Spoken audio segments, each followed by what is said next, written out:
меня больше всего ассоциируется со словом «семья». Потому что действительно все такие родные, все такие добрые, даже люди, которых ты не знал до этого, за 8 дней становятся твоими самыми близкими в этот момент друзьями, и ты действительно ощущаешь их самыми родными. Спасибо огромное всему лагерю за ваши улыбки, за ваш позитив, за вашу доброту.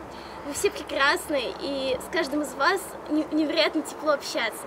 Спасибо огромное моему отряду, потому что он прекрасный. Наши странности. Спасибо огромное Сашечке, Алие, Руслану за то, что вы такие всегда поддерживаете, всегда улыбаетесь, всегда нам помогаете. Вы вообще самые прекрасные.